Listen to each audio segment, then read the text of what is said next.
পৃথিবীর বৃহত্তম গণতন্ত্র ভারতবর্ষের জনগণ খুব কম সুযোগ পায় নিজেদের অস্তিত্বের জানান দিতে। দেখুন, 5 বছর পর পর স্টেটেই বলুন, দেশেই বলুন, নানান রকম ভোট হয়। সেই ভোটে তারা সক্রিয়ভাবে অংশগ্রহণ করলেও মানুষ, পাবলিক, তার অস্তিত্ব খুব একটা টের পায় না। কিন্তু ওই যে 12 বছর 6 বছর পর পর এক একটা যোগ হয় না, কুম্ভ মেলা, সে কীরকম যোগ পড়ে, সেখানে সবাই ডুব দেয়, বিশুদ্ধ হয়ে যায়। তো সেরকমই গণতন্ত্রে কখনো কখনো একটা স্ফুলিঙ্গের ঘটনা সেই যোগের তৈরি করে। যেমন নির্ভয়া কাণ্ড, সেই শীলা দীক্ষিতের যে রাজত্ব দিল্লিতে, সেটাকে টলিয়ে দিয়েছিল 2012-য়। 2007-এ রিজওয়ানুর কাণ্ড পশ্চিমবঙ্গে, 34 বছরের শেষের দিকের যে তুঙ্গ অবস্থা, তাতে একটা বিরাট ভূমিকা পালন করেছিল সেই আমলটাকে সরিয়ে দেওয়ার জন্য। শীলা দীক্ষিতের সময় যে এরকমভাবে পাল্টে যাবে আর আস্তে আস্তে একটা এনজিওর মতন একটা মুভমেন্ট করা, কেজরিওয়ালের সরকার আস্তে আস্তে উঠে আসবে, সেটা খুব একটা ভাবনার মধ্যে মানুষের ছিল না। ঠিক তেমনি 34 বছরের বাম জমানার যে শেষের দিকে মমতা ব্যানার্জি উপযুক্ত বিরোধী হিসেবে সেটাকে কাজে লাগিয়েছিলেন। এবং মনে রাখতে হবে যে ছোট লালবাড়ির দখলটা মমতা ব্যানার্জি বাম আমলের শেষের দিকে নিজের দখলেই রাখতে পেরেছিলেন, এবং সুব্রত মুখার্জির মতন একজন সিজনড পলিটিশিয়ান সেখানকার মেয়র ছিলেন। মোটামুটি বুদ্ধবাবুর সরকার তার সঙ্গে একটা কোঅপারেশন রেখেই তাদেরকে কাজ করতে দিয়েছিলেন। জানি না এরকম সম্ভব কিনা তৃণমূলের জমানায়, যে তৃণমূল রাজত্ব করছে আর ছোট লালবাড়ি অর্থাৎ কর্পোরেশনটা সিপিএম, বিজেপি বা কেউ দখল করে আছে। অর্থাৎ অনেকেই বলেন যে সিঙ্গুরের আন্দোলনের অনেক কিছু করতে পারত বাম জমানায় বুদ্ধবাবুর সরকার। মমতা ব্যানার্জি ডিসেন্ট ছিলেন, সেই সুযোগটা পেতেই পারতেন না যদি খুব অন্য রকমের আচরণ করতো বুদ্ধবাবুর সরকার। যেমন বুদ্ধবাবুর সরকার মানে রাইটার্স বিল্ডিং আর কর্পোরেশনের লালবাড়ি দুটো পাশাপাশি প্রায়, সেইটা কোঅপারেশন না থাকলে বা সুব্রত মুখার্জির মতন ব্যক্তিত্ব যিনি সবাইকে নিয়ে চলতে পারেন সেরম না থাকলে রিজওয়ানুর কাণ্ডের মাধ্যমে আস্তে আস্তে সেই জায়গাটা, স্পেসটা কিছুটা নিয়ে নিতে পেরেছিল। রিজওয়ানুর কাণ্ড কিন্তু নন পলিটিক্যাল একটা ব্যাপার থাকলেও পুরো সেটা সেই রকম ছিল না। নির্ভয়া ও নন পলিটিক্যাল মুভমেন্ট থাকলেও আস্তে আস্তে কেজরিওয়াল সেই জায়গাটা নিয়ে নিচ্ছিল একটু একটু করে। কেজরিওয়ালের মতন একটা পরিচ্ছন্ন ব্যক্তিত্বের যে সরকার, দল সরকার তো পরে হয়েছে, কিন্তু এবারের আরজি কর, তার আগে কামদুনি হয়েছে, সেসব ছেড়ে দিলাম। এবারের আরজি করের যে কাণ্ড ঘটনা এবং তাকে কেন্দ্র করে জুনিয়র ডাক্তারদের মুভমেন্ট, এবং সেখানে রাজনীতিকে জুনিয়র ডাক্তাররা একদম রুখে দিতে পেরেছিলেন, কোনোভাবেই থাবা বসাতে দেননি। আর সিভিল সোসাইটির উত্থান, যেটা রিজওয়ানুরে দেখেছিলাম এই পর্যায়ে যায়নি, যেটা নির্ভয়া দেখেছিলাম এই পর্যায়ে হয়তো অতটা যেতে পারেনি, কামদুনিতে তো যেতে পারেইনি, সেটা এবারে পারল। তাই মনে হলো যে মানুষ যাকে ভোটার ভাবে শাসক, রাজনৈতিক দলেরা ভোটার ভাবে, ভোটের দিন কোনো মতে ভোটটা দিয়ে আসতে পারে, অনেক সময় সেটাও পারে না, যার জন্য বলা হয় যে পশ্চিমবঙ্গের মতো স্টেটে ভোটটা করাতে হয়। সে শাসকই বলুন বিরোধী বলুন, ভোটটা করিয়ে আনতে হয়। অর্থাৎ ভোটারের হাতে তার চেতনা থাকা সত্ত্বেও সে সম্পূর্ণভাবে এক্সারসাইজ করতে পারে না তার সেই অধিকার। সেই ক্ষেত্রে একটা স্ফুলিঙ্গ, বিরাট স্ফুলিঙ্গ আর্যিকর ছোটোখাটো স্ফুলিঙ্গ ছিল না, তার পোটেনশিয়ালটা যা ছিল সেটাকে সম্পূর্ণভাবে প্রায় 38-39 দিন ধরে জুনিয়র ডাক্তারদের লিডারশিপে সিভিল সোসাইটি যে জেস্চার, যে চিৎকার, মুখর না চিৎকার করতে পেরেছিল, সেটাকে কুর্নিশ না যে না বলে পারি না। কিন্তু এই প্রসঙ্গেই বলি যে এর মধ্যেও কারা চুপ থাকলো? হ্যাঁ, এর মধ্যেও কারা চুপ থাকলো? এর মধ্যে যারা চুপ থাকলো তাদের মধ্যে আমার মনে পড়ছে যে দেখুন, রাজনৈতিক ব্যক্তিত্বরা মুভমেন্টে জুনিয়র ডাক্তাররা আটকে দিয়েছিল, তাদের আলাদা করে মুভমেন্ট করতে তো কেউ বাধা দেয়নি। বিজেপির মতন, সিপিএমের মতন, কংগ্রেসের মতন।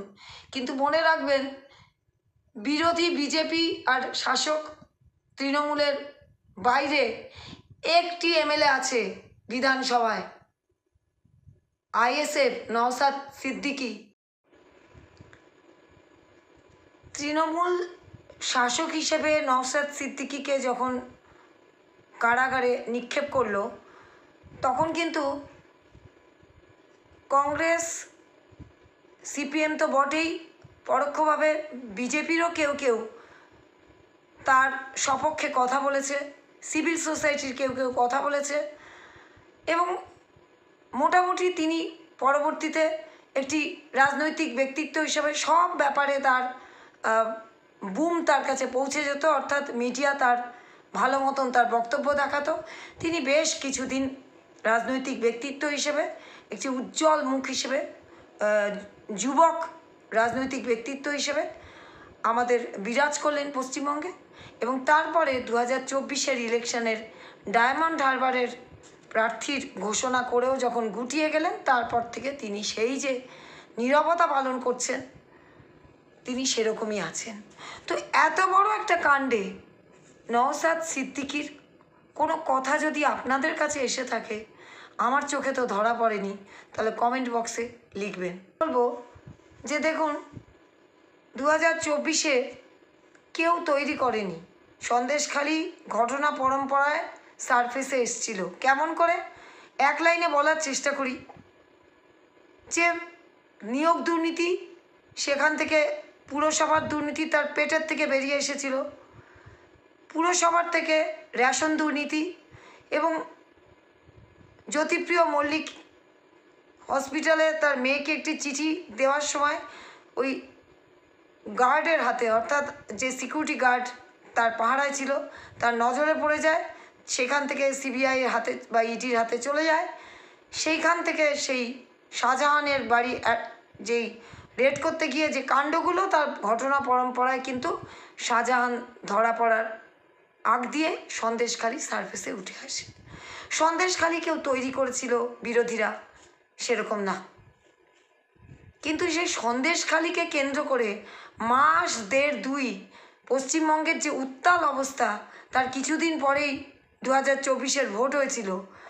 তো সেই উত্তাল অবস্থার মধ্যে সেই কিছু মানুষজনকে আমরা দেখেছিলাম। সেই মানুষরা কোথায় গেলেন? সন্দেশখালির মা বোনেরা। তার মধ্যে একজন প্রার্থী হয়েছিল বিজেপির, সেই রেখা পাত্র, যাকে বিজেপি শক্তি স্বরূপা বানিয়েছিল। এবং মনে রাখবেন, মোদিজি, অমিত শাহ সেটাকে প্যান পশ্চিমবঙ্গ, প্যান ইন্ডিয়ায় কনভার্ট করেছিল। সেই রেখা পাত্র, সেই মোদিজি, অমিত শাহ এত বড় কাণ্ডে যদি তাদের কোনো বাইট বা কথা শুনে থাকেন, কমেন্ট বক্সে জানাবেন, কারণ আমি খুঁজে পাইনি। হতে পারে আমার দেখার অভাব।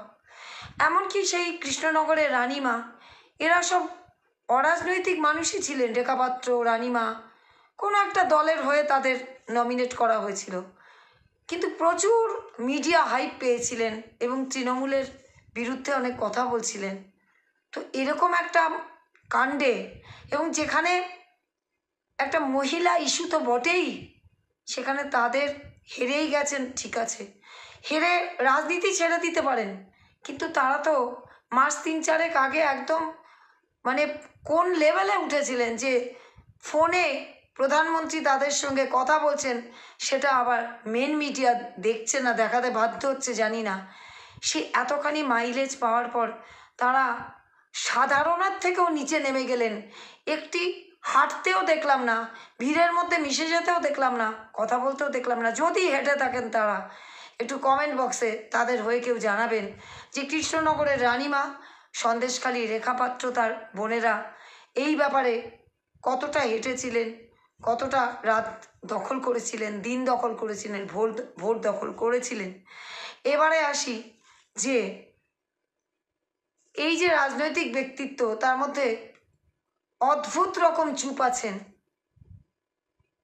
আমাদের পশ্চিমবঙ্গের তৃণমূলের সেকেন্ড ইন কমান্ড, ডায়মন্ড হারবারের 3 বারের যে সাংসদ, এবারে যিনি সারা ভারতবর্ষের মধ্যে ফার্স্ট হয়েছেন, ব্যবধানে জেতায় ফার্স্ট হয়েছেন, সেই সেকেন্ড ইন কমান্ড তৃণমূলের, তাদের পক্ষে ব্যাট করেও কি কোনো কথা বলেছেন? চুপ থেকেছেন কেন? তাদের পক্ষে বলতে পারতেন, যেমন মমতা ব্যানার্জি তার অনেকেই মিলে কথা বলেছেন, বা এটার বিরুদ্ধে বলতে পারতেন, কিন্তু চুপ থাকলেন কেন? সারা ভারতবর্ষে জেতার ব্যবধানে ফার্স্ট হওয়া, এবং সবাই বলেননি, তিনি সাংসদ হিসেবে সংসদে গিয়ে একদম ফাটিয়ে দিয়েছেন যে 7,10,000 না কত ব্যবধানে তাকে মানুষ জনপ্রিয়তার তুঙ্গে তিনি, এবং তিনি সব ব্যাপারে অফবিট সেই মানুষটি, এবং তিনি যুবক। এরকম একটা যুব ইস্যু যেখানে জুনিয়র ডাক্তাররা মুভমেন্ট করছেন, যেখানে তার দলের সাংসদ, আগেকার রাজ্যসভার সাংসদ, এখনকার একজন সাংসদ ছেড়ে বেরিয়ে গেলেন, একজন বেরোননি কিন্তু সম্পূর্ণভাবে মুখর হয়ে বিরুদ্ধে কথা বলছেন, এবং অনেকেই বলছেন, এবং মনে রাখবেন যে বুদ্ধিজীবীদের মধ্যে মুখর হয়েছেন সেই কবি সুবোধ সরকার। এরা সাহস দেখাতে পারলেন, আর তৃণমূলের পক্ষে বা তৃণমূলের বিপক্ষে বা ব্যালেন্স করে কোনো কথা সেই অর্থে অভিষেক বন্দ্যোপাধ্যায়ের থেকে পেলাম না। এটা কিন্তু ভাবার বিষয়। যেমন ভাবার বিষয় যে 30% সংখ্যালঘু মানুষ। দেখুন, আনিস খান, রিজওয়ানুর কাণ্ড, তারা কোন সম্প্রদায়ের ছিলেন সেটা কিন্তু পশ্চিমবঙ্গবাসী দেখেনি। আনিস খানের বেলায় যেভাবে সিভিল সোসাইটি কথা বলেছে, রিজওয়ানুর কাণ্ডে যেভাবে কথা বলেছে, কিন্তু 30% আমার সংখ্যালঘু ভাই বোনরা কতবার এই আরজিকর কাণ্ডে ভোকাল হলেন, চিৎকার করলেন, হাঁটলেন, রাত দখল করলেন, দিন দখল করলেন, সেটা কি বুঝতে পারলাম আমরা? আপনারা যদি জানতে পেরে থাকেন তাহলে কমেন্ট বক্সে জানাবেন। এটা জানা বড় দরকার, কারণ তারা ওই ভোটের সময় 30% হিসেবে কারোর কাছে ভীষণ জরুরি হয়ে পড়েন, এবং যেহেতু জরুরি হয়ে পড়েন তাই তাদের কোনো অ্যাডমিনিস্ট্রেটিভ অপদার্থতা, তারা কেন চুপ থাকলেন বা সরব হলেন কি না সেটা জানা বড্ড দরকার। এবারে আসি যে এত কাণ্ডের পরেও বলতে হবে যে কারা চুপ ছিলেন না। Abhishek Bandyopadhyay second in command শুধু ওই 9ই আগস্টের 2-1 দিন পরে, আরজিকর কাণ্ডের 2-1 দিন পরে একটা এনকাউন্টার তত্ত্ব এনেছিলেন, তারপর থেকে চুপ আছেন। এইটা হঠাৎ মনে পড়লো, তাই আপনাদের সঙ্গে শেয়ার করলাম। এর পরের থেকে চুপ আছেন, সেই ব্যাপারেই আমি বলেছি। তো এবারে আসি যে স্বাধীন সংস্থা, মহিলা কমিশন, রাজ্যের মানবাধিকার কমিশন নীরব আছেন। নীরবই থাকেন তারা, কারণ সরকারের বিরুদ্ধে যখনই কোনো ঘটনা ঘটে তারা নীরব থাকেন। এবারেও নীরব আছেন। যদিও বিজেপির কিছু মহিলা প্রতিনিধি দল তাদের অফিসে গেছিলেন, তারা স্মারকলিপি নিয়েছেন, কিন্তু তারা সেই অর্থে আমরা কিছু তাদের সরব হতে দেখিনি বা কোনো সক্রিয় হতেও দেখিনি। কিন্তু এবারে বলি যে কাদের বলতে বলা হলো, অর্থাৎ কাদের আমরা বলতে দেখলাম, দেখে মনে হলো তাদের বলতে বলা হয়েছিল। মানে সাধারণ মানুষ উই ওয়ান্ট জাস্টিস বলেছে, তৃণমূলও বলেছে, কিন্তু একদল মানুষ, একদল রাজনৈতিক ব্যক্তিত্ব শাসকের কথা বলেছে। কি কথা বলেছে সেটা আমরা সবাই দেখেছি, কিন্তু আমার মনে হয়েছে এই কথাটা তাদের অর্ডার দিয়ে বলানো হয়েছে, এবং বলানো হয়েছে বলেই তাদের কারোর বিরুদ্ধে একদমই ব্যবস্থা নেওয়া হয়নি, কাদের বিরুদ্ধে সামান্য সতর্কবার্তা, আর একদম লোয়ার লেভেলের যাদেরকে চিনি না বলতে গেলে পঞ্চায়েত লেভেলের কারোকে হয়তো বলা হয়েছে কিছুদিনের জন্য তাকে সরিয়ে দেওয়া হলো, যদিও এই সরিয়ে দেওয়াটা কত যেটা বলা হয় সেটা থাকে না। তো এসবের মধ্যে পুরনো কাসন্দি ঘেটে লাভ নেই। হুমায়ুন কবির তৃণমূলের অর্ডার মাফিক নানান সময় হেড স্পিচ দেন, 2024 ভোটে আমরা দেখেছি। উদয়ন গো দেন, সেটাও সেরম কিছু না, কিন্তু এবারে উল্লেখযোগ্য সিদ্দিকুল্লাহ চৌধুরী মন্ত্রী, যার সেরম খুব একটা ভ্যালু আছে বলে তো মনে হয় না। সংখ্যালঘু মানুষ, তাকে একটা মন্ত্রিত্ব দেওয়া হয়েছে কী কারণে আমরা বুঝি, এবং তিনি শাহজাহান বাহিনীর দ্বারা আক্রান্ত হয়ে এই শাসকের বিরুদ্ধেই উষ্মা প্রকাশ করেছিলেন, সেটাও রেজিস্টার হয়েছে বলে জানি না। সেই সিদ্দিকুল্লাহ চৌধুরীকে বললেন না বলানো হলো। তেমনি বলতে হয় যে সৌগত রায়, তিনি কখন কি বলবেন সেটা আমাদের কাছে খুব একটা প্রাসঙ্গিক এখন হয় না, কিন্তু একেবারে এই কারণে যেরমভাবে মুখ খুললেন, মিডিয়াতে আছে, আপনারা দেখে নেবেন। এবং মুখ্যমন্ত্রীকে জুনিয়র ডাক্তাররা বিশেষ কিছু অপমান করেছেন, সেটা আপনি বলেছেন। কি তাদের লাভ হলো, তারা ঢাক পেটালো, আনন্দ করলো, এরকমভাবে ব্যঙ্গ করেছেন, সেসব যাই হোক, সৌগতরা এমন হয় কী কথা বলে ফেলবেন, এমনকি তৃণমূলের বিপক্ষেও মাঝে মাঝে বলেন, তো সেটাও আমরা শুনলাম। কিন্তু এই প্রসঙ্গে তাকে বলানো হলো, কিন্তু একটি উল্লেখযোগ্য বক্তব্য আমার মনে হয়েছে বলা দরকার। সোনারপুর দক্ষিণের প্রার্থী, এই ব্যাপারে তিনিও যে তৃণমূলের খুব উজ্জ্বল মুখ তা না কোনো ব্যাপারেই, কিন্তু এই ব্যাপারে তাকে যেভাবে বলতে দেখা গেল তাতে মনে হয়েছে, এবং তার পরে যে তাকে স্ট্রিকচারটা দেওয়া হয়েছে সামান্য সতর্ক, তাতে একটাই মনে হয় যে পুলিশ আর রুলিং পার্টির যে নেক্সাস, সেটাতে সোনারপুর দক্ষিণের এমএলএকে দিয়ে বলালে বা বললে কোথাও কি এতটুকুও পুলিশ তাকে সাপোর্ট করা যাবে?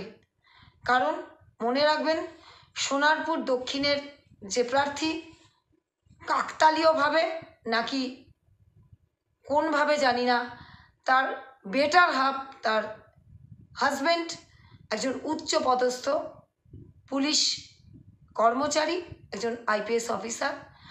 আনিস খান কাণ্ডে তিনি সার্ফেসে উঠে এসেছিলেন, কিন্তু তার প্রাইজ পোস্টিং হয়, তিনি ক্যালকাটা পুলিশের আছেন। তো সেহেন এই যে পুলিশ রুলিং পার্টির নেক্সাস, সেইটাকে একটু ব্যালেন্স করার জন্য হঠাৎ করে সোনারপুর দক্ষিণের এমএলএ তার মুখে জুনিয়র ডাক্তারদের উদ্দেশ্যে, তাদের কর্মবিরতির উদ্দেশ্যে যে হেড স্পিচ আমরা দেখেছি, তাতে আমার মনে হয়েছে যে তারপরে তাকে যে মৃদু সতর্কবার্তা দেওয়া হয়েছে যে পুলিশ এবং রুলিং পার্টির মধ্যে যে ব্যালেন্সের খেলা, তাকে দিয়েই করানো যাবে। তো এই ব্যাপারে বলবো যে কারা চুপ ছিল আর কাদেরকে বলানো হয়েছে, এটাই ছিল উপজীব্য। আমাদের এই মুখর বাংলা চ্যানেল সাবস্ক্রাইব করবেন, লাইক, ডিসলাইক, শেয়ার, কমেন্ট সবই করবেন। ধন্যবাদ।